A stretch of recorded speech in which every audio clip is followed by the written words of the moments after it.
14/6/2025 को ये जो भागलपुर जिला का नौगछिया है और नौगछिया पुलिस जिला भी है।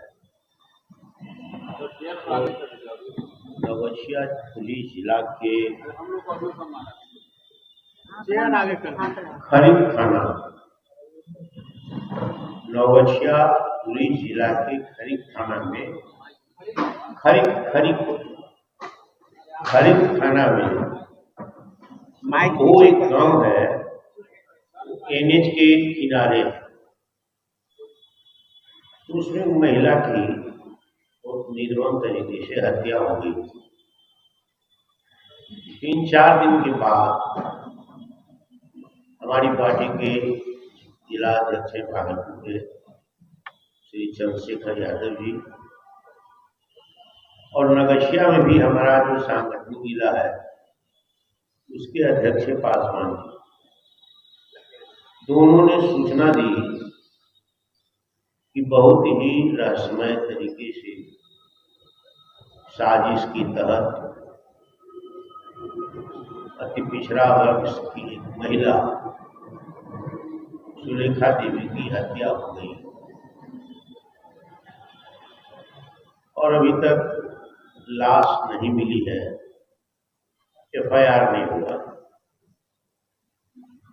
पार्टी ने एक कमेटी बनाई इसकी जांच करने के लिए हमारी अध्यक्षता में। तो उस कमेटी में मैडम थी श्रीमती कांति सिंह जी, डॉक्टर कांति सिंह जी, भारत सरकार के मंत्री रही हैं, कई बार लोकसभा की सदस्य रही हैं, हमारी पार्टी के महिला विंग है, राष्ट्रीय स्तर पर संप्रति अध्यक्ष है, आप जानते हो, वो कमेटी की सदस्य थी। इसके बाद वीनू यादव जी हैं, ये राष्ट्रीय महासचिव है, RJD की कमेटी में थे। उदय नारायण चौधरी बिहार विधानसभा के एक्स स्पीकर और राष्ट्रीय जनता दल के राष्ट्रीय उपाध्यक्ष, वो भी थे। अभी वो किसी कार्यक्रम में मुंगेर में है, आएंगे कमेटी में। फिर उस कमेटी में तनवीर हसन प्रदेश के उपाध्यक्ष हैं राष्ट्रीय जनता दल के, वो कमेटी में थे, वो भी अपने गाँव में रह गए आते वक्त। इसके बाद मदन शर्मा पार्टी के महासचिव हैं, हमारे जिला का, हमारी पार्टी का जो सांगठनिक जिला है और उसमें जो भागलपुर के प्रभारी हैं वो भी गए थे। और इस कमेटी में बीमा भारती भी थी, एक्स मिनिस्टर बिहार के, इतने लोग थे कमेटी में और लोग गए थे। ये अरुण यादव जी हैं, उसी इलाके के रहने वाले हैं कमेटी में, बजाबता ये भी सदस्य। हम लोग वहाँ जाके पीड़ित परिवार से, पीड़िता को उम्र 53 वर्ष थी, उनकी 3 बेटियां हैं और 3 बेटे हैं। उनके पति का नाम राजकिशोर मंडल है, आमोह की रहने वाली, ये गरीब परिवार से, अति पिछड़ा की महिला है। 14 तारीख को आम बीछने के लिए गई थी 3-4 महिला के साथ, तो वो रह गई और महिलाएं लौट गई। परिवार के लोगों ने देखा कि बहुत देर हो गया, 14 के दिन में, वहां उस समय खोजते खोजते इन लोगों के पता चला कि लोग गई थी। तो महिलाओं से पूछा तो कहा कि गाछी में उनको रोक लिया गया है, हम लोग चले आए। उन महिलाओं से हमारी बात नहीं हो सकी थी, वो उनके साथ गई थी, अलग अलग घर था। समय लोग यदि जुट गए थे जांच के क्रम में। फिर 14 बीत गया, रात में भी खोजा गया, 15 बीत गया, 16, 17, 18 को उनके परिवार के लोगों को सूचना मिली कि दुर्गंध आ रहा है गाछी से, एक जगह से जो जाता झाड़ी है, आम का बगीचा है, हमारे इलाके में गाछी कहा जाता है, आम का बगीचा है। उसमें दुर्गंध आ रहा, दौड़ा अपने परिवार के लोगों को देखा तो पाया कि लाश छत बिछत। उसका बेटा ने बताया, मृतका का बेटा ने बताया सबके सामने में, उसकी पुतोह ने बताया, एक बेटा की पुतोह हुई थी, मैडम से ही बात हो रही थी, पुतोह थी, और कहा कि जो देह पर तेजाब छिड़क दिया था, दोनों टांग अलग।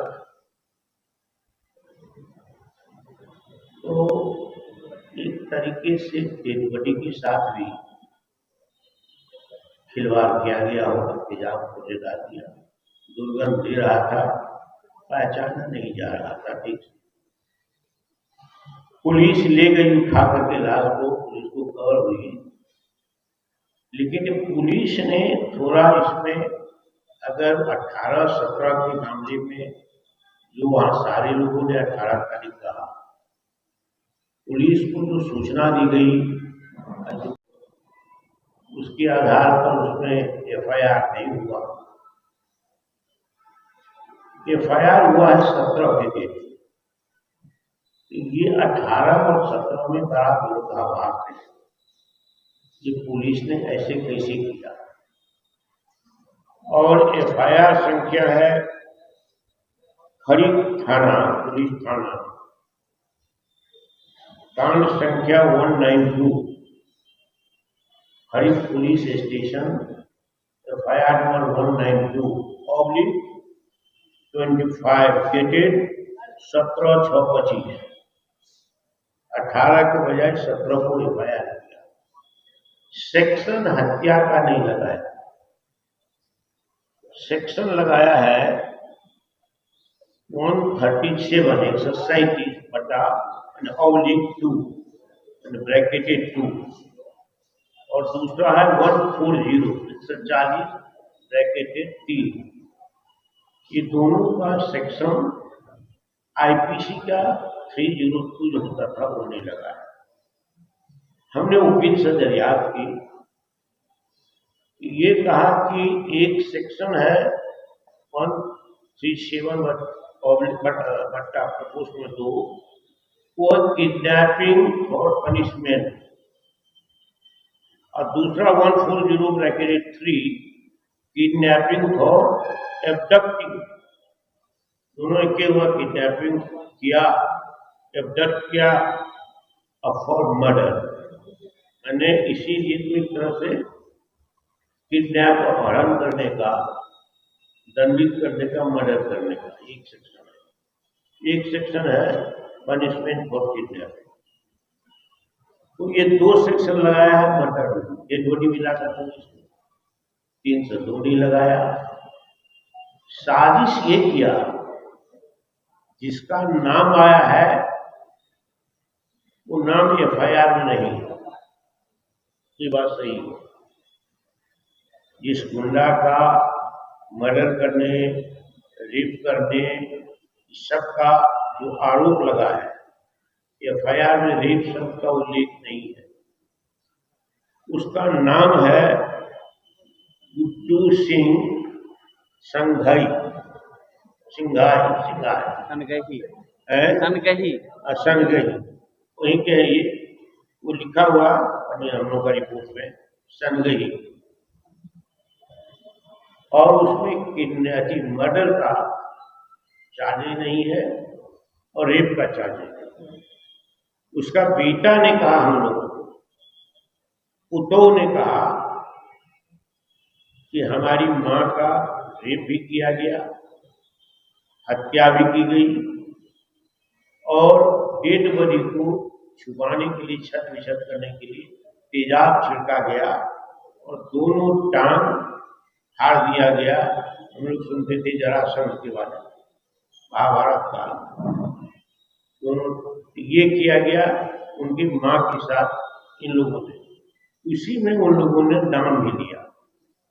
हालांकि एफआईआर जो हुआ है उसमें उसी गांव का एक मंडल था, वो मंडल क्या नाम कहा था, मुकेश मंडल। वो जन वितरण प्रणाली माने पीडीएस के उसका बाप मालिक है, उसी के नाम से अनुज्ञप्ति है।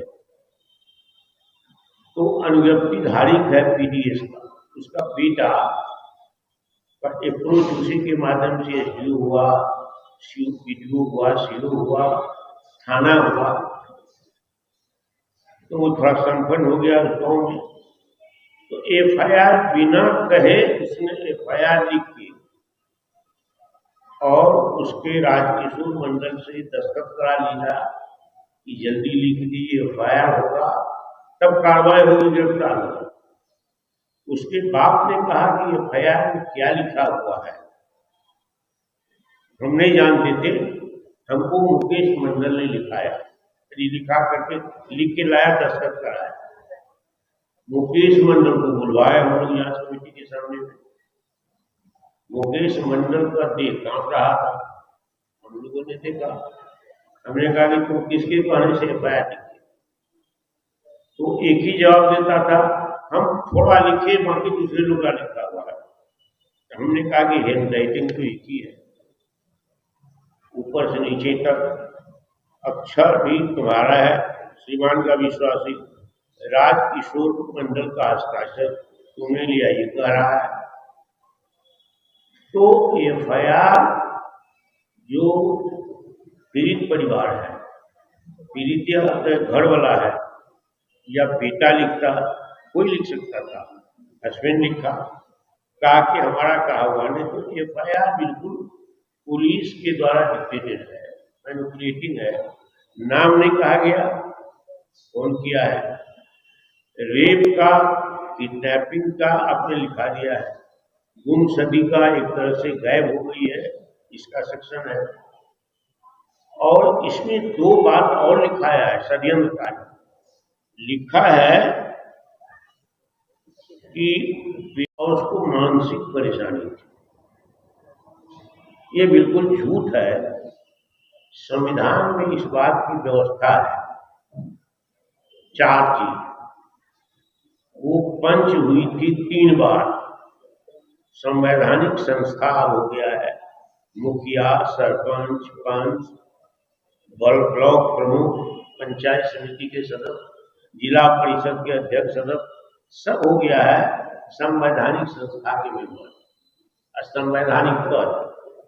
तो उसमें संविधान में लिखा हुआ है, पंचायतों इलेक्शन के एक्ट में, कि जो दिवालिया होगा, जो उन्मत्त होगा, पागल होगा, जो विदेशी नागरिक होगा और जो दिवालिया होगा, बैंक तरफ जो होगा बैंक के तरफ से होगी, तो दिवालिया इन्वॉल्वेंसी, तो जो होगा वो वोटर नहीं हो सकता है, इलेक्शन नहीं लड़ सकता है। दिवालिया, विदेशी, पागल और फिर ये जो है, तो ये सब नहीं हो सकता है। तो 3 बार वो कैसे पंच हो गई? जब मानसिक रूप से वो विक्षिप्त हुई, पागल थी, तो 3 बार नॉमिनेशन उसका एक्सेप्ट हुआ। विरोधी ने अगर पागल रहती तो जरूर वहां हल्ला करता, ऑब्जेक्ट करता और फिर उसकी जांच होती। तो ये किया है कि जो अपन भाग्य गायब होने का स्वतः इस सारे सेक्शन को ध्वस्त करता है। तो इसमें पुलिस और प्रशासन और शासक पार्टी के लोग इन्वॉल्व है कि इलेक्शन हो रहा है, सही बात आएगी एफआईआर में। एफआईआर में रेप मामला आएगा और ये सब दूठू नहीं लिखेंगे तो कहेंगे जो घर से भाग गई, मानसिक रूप से अस्वस्थ थी, घर से भाग गई, उसका कुछ नहीं हुआ इसलिए हत्या नहीं हुई। तो ये एफआईआर पर भी हमारी आपत्ति है। हमने अपने पार्टी के लोगों से कहा है कि बड़ी वकील से मिलिए, कल मिला है वो, और वकील एडवाइस करता है अगर तो पहले वही जो DIG रहते हैं भागलपुर या IG, उसको पहला प्रोटेस्ट पिटीशन दे दिया जाए। इस FIR हमसे दस्तखत करा लिया गया है, हमारी कही हुई बात नहीं है, हमारी पत्नी का या हमारी मां का रेप हुआ है, जो ये दिया गया, क्या कहते हैं, तेजाब दिया गया है, तो लाश से दुर्गंध आता था, टांग दोनों जांग को फाड़ दिया, टांग को अलग कर दिया। तो जो कानून और विधिक प्रक्रिया होगी उसमें अगर हाईकोर्ट में रिट भी करना होगा तो जिला की पार्टी ने कहा है गवछिया की और भागलपुर की, उसका खर्चा हम लोग बियर करेंगे। तो गरीब आदमी तो श्राद्ध नहीं किया है। सबसे बड़ी जो संवैधानिक अधिकार है किसी आदमी को कि अगर ट्रेन दुर्घटना, सड़क दुर्घटना में कोई मार दिया हो, कोई गोली से मारा हो, लाठी से मारा हो, डेड बॉडी का पोस्टमार्टम हो जाएगा तो कानूनी प्रावधान है कि उसका जो आश्रित है, लीगल सक्सेसर है, उसको हैंड ओवर किया जाएगा डेड बॉडी। ये वो अधिकार है उसको। अगर नहीं किया जाएगा तो वो न्यायालय का शरण में जा सकता है। पुलिस ने आज तक डेड बॉडी नहीं किया, पोस्टमार्टम करके आया तो डेड बॉडी को ताबूत में रखा था, थोड़ा सा हटा करके दिखाया चेहरा तेरा, और उन डेड बॉडी ने किया कहा कि फोरेंसिक जांच के लिए डेड बॉडी को ताबूत में रखा गया है। ये सबसे बड़ा ये जो षड्यंत्र है, ये षड्यंत्र जिला प्रशासन, जिला पुलिस, स्थानीय पुलिस, अपराधी का गिरोह, पॉलिटिकल पार्टी, इस सब का जो नापाक गठबंधन हुआ इस मामले में, इसके द्वारा किया गया ये साजिश है। डेड बॉडी अभी तक नहीं मिला, ये भी हमारी पार्टी ने कहा कि हम वकील से राय देते हैं। पार्टी ने कहा लो और इस पर हम कोर्ट जाएंगे। बताइए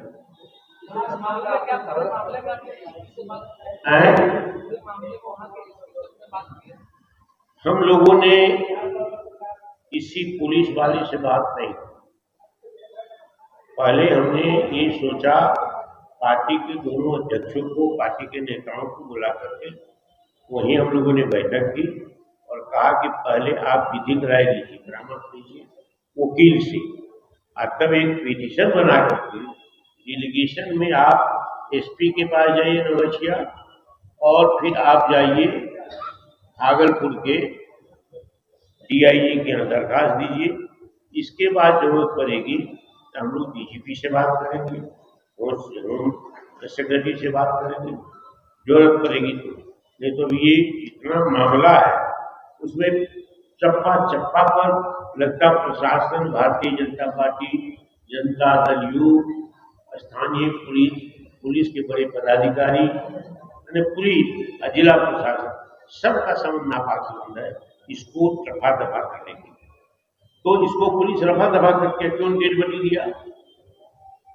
नहीं देने के पीछे क्या कारण है? अभी तक हमारा डेड बॉडी रखे हुए, गंगा में फेंक दिया, कि जला दिया गया, कि डिस्ट्रॉय कर दिया, ये भी नहीं बताया। तो ये पूरी स्थिति थी। और कोई बताइए, अब 2017 से हमारी पार्टी के पास 1, 2, 3, 4, 5 करीब 15 ऐसे केसेज हैं जिसमें दलित, पिछड़ा, अति पिछड़ा की बेटी बहू के साथ किया है, इंसाफ नहीं मिला है।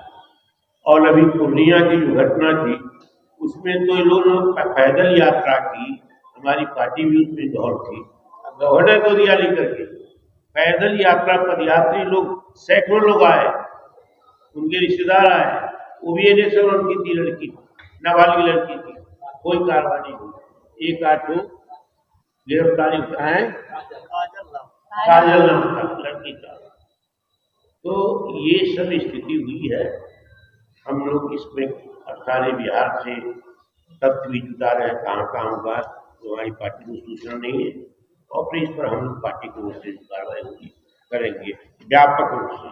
लेकिन जो राज है, जो प्रशासन है इस प्रदेश में और जो पुलिस है, वो सामंती शक्तियों के हाथ में हर जगह हर स्तर पर चली गई और इस जमीन पर चढ़ने नहीं दिया था पर्चा रहते हुए। उसमें सब जगह जो ताकतवर शक्ति है समाज की और जो सामंती वर्ग है उसका सरकार पर प्रभाव है। सरकार का संचालन वही लोग कर रहा है और सरकार का चरित्र भी सामंती चरित्र हो गया है। इतनी बात हमको कहनी थी और कोई बात हमको बताइए और क्वेश्चन कुछ। चुनाव आयोग की टीम आई है सर, चुनाव की तैयारियों को लेकर के समय बहुत कम बचा। हमारी पार्टी ने कल जो इलेक्शन कमीशन ने बैठक की थी, हमारी पार्टी से 2 आदमी गए थे। एक हमारे चितरंजन गगन जी हैं और एक मुकुंद सिंह महिला है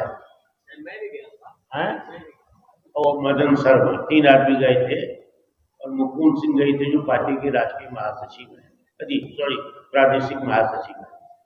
वहाँ अपोजिशन पार्टी के सारे लोग, हालांकि दैनिक भास्कर में और कुछ अखबार में सिर्फ माले और आरजेडी का प्रोटेस्ट के बारे में उल्लेख किया है, लेकिन जितने इंटायर ईडी गठबंधन की पार्टियां थी, इंक्लूडिंग कांग्रेस, आरजेडी, माले और जो पार्टियां थी हम वगैरह, सब ने विरोध किया है।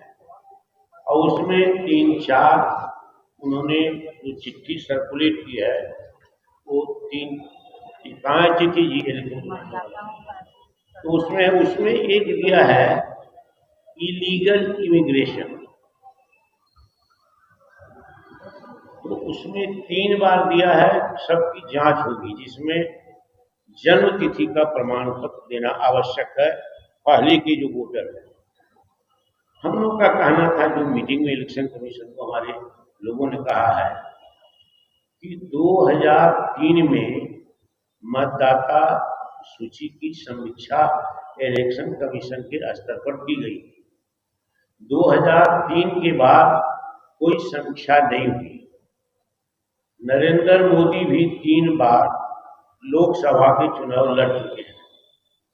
3 बार से ज्यादा लोकसभा के चुनाव हुए हैं, विधानसभाओं के चुनाव हुए हैं, कई प्रदेशों में, बिहार में भी। तो उन चुनावों में, निर्वाचन में आपने तो इसकी समीक्षा नहीं की। अब कहते हैं कि जन्म तिथि का प्रमाण पत्र दो। बाप से भी कहते हैं, माँ से भी कहते हैं, बेटा बेटी वोटर है तो वो भी कहते हैं। और 26 दिन बच गया है आपको, जो लास्ट डेट है उससे कल तक आगे 26 दिन बचा है। इसी में आप घर घर जाएंगे, आपका लोग देखे तो कहाँ से लोग जन्म तिथि लाएगा। इसका मतलब है कि आप जो बीजेपी के वोटर है और जेडीयू के यहाँ वोटर है उसको आप प्रोटेक्ट करते हैं और जुर्माना चाहते हैं, और बाकी आपके जो अलग वोटर है उसको जन्मतिथि के नाम पर, इलीगल इमिग्रेशन के नाम पर, तो इन तमाम चीज़ों पर वोटर लिस्ट से आप छाटना चाहते हैं। तो ये एक तरह का षड्यंत्र है, मतदाताओं के साथ अन्याय है और संवैधानिक जो हमारा अधिकार है उससे वंचित किया जा रहा है। ये बजाबता हमारे प्रतिनिधि तीनों इलेक्शन कमीशन में कल कह दिया है और वो लोग बायकॉट करके आए। ये तक अभी तक पार्टी ने जो स्टैंड लिया है इलेक्शन कमीशन में, अब जो हमारे बिहार विधानसभा में प्रतिपक्ष के नेता हैं और राष्ट्रीय जनता दल के जो नेता हैं श्री तेजस्वी प्रसाद यादव जी, उनके संज्ञान में भी कल ये बात दी गई है, जानकारी दी गई है और हमारी जानकारी में भी दिया, फिर उनकी जानकारी में आई है। तो फिर आगे क्या करना है वो कदम उठाएंगे।